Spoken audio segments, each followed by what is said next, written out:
My child is a sociopath, and we don't talk anymore. She started out like any child, as far as I can tell. I have 4 children and spent the better part of my life teaching in some capacity. There was never anything that screamed out to me that there was an issue. Little things along the way now feel so much bigger, but nothing was shocking or concerning. When she entered middle school, she began changing quickly. Around this time, I got divorced, and I thought she just needed some time to adjust. We were in family and individual therapy, and nobody seemed concerned. Her behavior and demeanor spiraled out of control, and about a year ago, began spiraling even quicker. Her therapist called me at work last fall and said she could not work with my child anymore, that something horrific had come out in therapy, and she was out of her element. She said that my child needed inpatient care. We had done this many times, and more intensive therapy. We took her inpatient, and then by some miracle, scraped together an ungodly sum of money and got her enrolled in a highly intensive therapy program. We put cameras all throughout the house and locks on our smaller children's doors and set booby traps in the hall so we could hear if she was coming to anyone's room. We weren't sleeping a wink. We even called CPS on ourselves, hoping to get some help to protect the smaller children. I called my ex-husband and asked him to take custody. He wouldn't. I never thought I would get to that point. We enrolled in intensive family therapy, but my husband, our adult son, and I were the only ones who did our homework, not my daughter. The PA that prescribed her medications was the lone, unconcerned person who screamed at my husband and me for an hour one day when we shared our concerns that current treatments weren't working. She said that we misunderstood our child and that she wasn't dangerous, and that she needed more attention. I didn't know how to give her more attention. We are such a close-knit family. She and I had activities we did together, and we did family game nights and movie nights and ate family dinner every evening together. She was the one who would behave so badly that family dinners became silent to avoid her screaming or abusing people. She was the one who would refuse to vote for a movie and then scream at us when we decided on one, then refuse to watch. We'd had so many heart-to-heart conversations that ended in cruelty and abuse on her part. Nothing we did worked.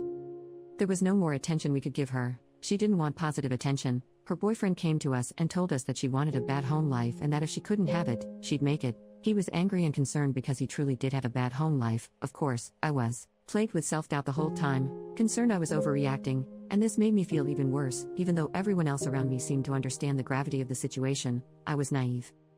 She marched into our room in February and made a bombshell announcement that sealed everyone's fate. No number of cameras or therapies or sleepless nights listening for noises could protect our smaller children. There were threats towards the adults, but those were not the main concern. The things my child spewed that day will forever be burned on my brain. I don't think I was aware enough to realize this was the last time my baby would be home, but we packed up some things and took her to the ER on the suggestion of her doctor. She hasn't been home since. I stopped eating. I was throwing up daily. I still couldn't sleep.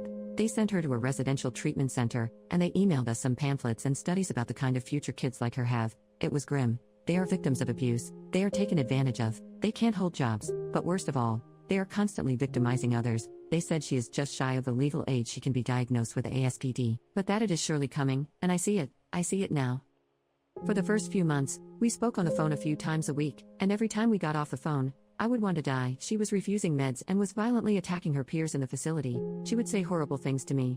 After phone calls, I would throw up and cry until I threw up some more, and my relationships at home began to suffer. I was pushing everyone away. Finally, my therapist, husband, and adult son intervened and said that they thought the phone calls should stop because they were abusive. I didn't see it that way, but 2 of them had heard the calls. They pointed out that our smaller children would act out and have nightmares on phone call days, and that I would walk around crying and zoned out for days after the calls. My therapist said, "You have to sacrifice one to save the rest. That's just the way it is." I'm so full of grief, shame, and anger. It eats at me constantly. I know that she is a cruel person, but she was so good at pretending to be normal and kind to get what she wanted, that all I can see now are those times, those smiles. I think about my baby all alone in a facility, not having any family to talk to. Then I think about my other children and how their lives could easily be ruined and taken down a similar or worse path if I let her anywhere near them. I think about the horrible, disgusting things I found in her room. I will never get those out of my head. The things she stole from us that were creepy or just plain mean. Things she couldn't or wouldn't use but that meant something to others. The more I find out over time, the more horrified I am that this is my child. I am grieving like she is dead, but she isn't, and there are no casserole trains or days off of work or Hallmark cards for something like this. The second she turns 18, I am so afraid she will end up on the streets, and I don't know if I am more concerned about what will happen to her or what will happen to the people around her. The things she likes and wants to do are unfathomable to me. I am broken.